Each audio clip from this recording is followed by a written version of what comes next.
যিসকলে এতিয়ালৈকে employment exchange number ৰিআপডেট কৰা নাই তেওঁসকলৰ বাবে এই ভিডিঅ'টো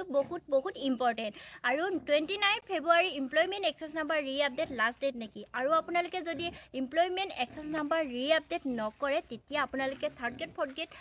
এক্সামৰ পৰা বঞ্চিত হ'ব নেকি সকলোবোৰ টেনশ্যন আজি ক্লিয়াৰ কৰিবলৈ লৈ আহিছোঁ এই ভিডিঅ'টি চ' ভিডিঅ'টো আপোনালোকে সম্পূৰ্ণকৈ চাব লগতে এবাৰ শ্বেয়াৰ কৰি দিব।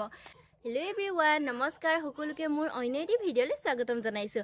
আজি আপোনালোকৰ বাবে লৈ আহিছোঁ এটি ভাল খবৰ যিহেতু আজি কেইদিনমান পুৰা নিউজত চলি আছে এমপ্লয়মেণ্ট এক্সেঞ্চৰ ওপৰত বহুত টেনশ্যন হৈ আছে কি কৰোঁ কি নকৰোঁ সেইটো লাগি আছে আৰু 29 ফেব্ৰুৱাৰীৰ আগত এমপ্লয়মেণ্ট এক্সেঞ্চ নাম্বাৰ আপডেট কৰিব পাৰিম নে নোৱাৰিম যিহেতু বহুত চাৰ্ভাৰৰ প্ৰব্লেম আৰু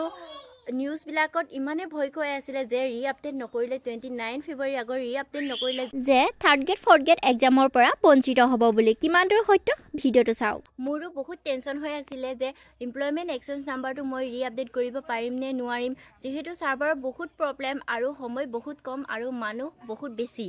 আৰু আপোনালোকে ভাবিছে চাগে এতিয়ালৈকে মোৰ দেখোন এমপ্লয়মেণ্ট এক্সেছ নাম্বাৰ ৰিআপডেট কৰিবলৈ সময় হোৱাই নাই কিন্তু নহ'লেও আপোনালোকে কৰিবই লাগিব আৰু এতিয়া আপোনালোকৰ যদি একো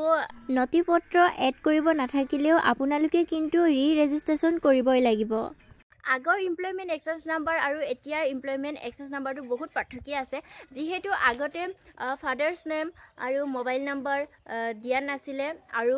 আপোনালোকে কিমান চনত পাছ কৰিছে মেট্ৰিক হায়াৰ ছেকেণ্ডাৰীও একো আপডেট কৰিব নালাগিছিলে কিন্তু এতিয়াৰ এমপ্লয়মেণ্ট এক্সেছ নাম্বাৰটো আপোনালোকে কিমান চনত মেট্ৰিক পাছ কৰিছে কিমান চনত হায়াৰ ছেকেণ্ডাৰী পাছ কৰিছে আপোনালোকৰ ফাদাৰ্ছ নেম আৰু আপোনালোকৰ ফোন নাম্বাৰটো থাকিব আৰু বহুত চেঞ্জ হৈছে আৰু আপোনালোকৰ যদি এক্সট্ৰা কোৱালিফিকেশ্যন আছে যেনে আপোনালোকৰ কম্পিউটাৰ ক্লাছ কৰা চাৰ্টিফিকেট আপোনালোকৰ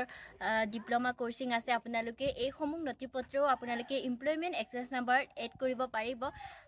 আৰু আপোনালোকে নাভাবিব যে মোৰ দেখোন একো ডকুমেণ্টছে নাই এক্সট্ৰা কোৱালিফিকেশ্যনে নাই মই এড কৰিবলৈ মই এমপ্লয়মেণ্ট এক্সেছ নাম্বাৰ ৰিআপডেট নকৰিলেও হ'ব বুলি নাভাবিব আপোনালোকে কিন্তু ৰিআপডেট কৰিবই লাগিব ৰিআপডেট কৰাটো একদম জৰুৰী আৰু এতিয়া একো টেনশ্যনৰ কথা নাই যিহেতু তেওঁলোকৰ পৰা নটিচ এখন আহিছে যে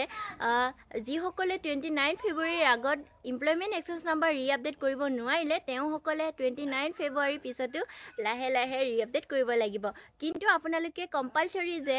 এমপ্লয়মেণ্ট এক্সেছ নাম্বাৰটো ৰিআপডেট কৰিবই লাগিব আৰু আপোনালোকৰ চাগে সমস্যাটো সমাধান হৈ গ'ল যিহেতু 29 তাৰিখে লাষ্ট ডেট দিয়া আছিলে 29 ফেব্ৰুৱাৰীৰ লাষ্ট ডেট দিয়া আছিলে কিন্তু আপোনালোকে 29 ফেব্ৰুৱাৰীৰ পিছতো কৰিব পাৰিব আৰু আপোনালোকে লাহে কৰিব যদি এতিয়া চাৰ্ভাৰ নাই পোৱা ময়ো কৰা নাই অনলাইন কৰিম এতিয়া আৰু যদি অনলাইন কৰে আপোনালোকে ৰাতি নকৰিব যিহেতু চাৰ্ভাৰ বহুত প্ৰব্লেম হয় আপোনালোকে দিনত ট্ৰাই কৰি চাব পাৰিব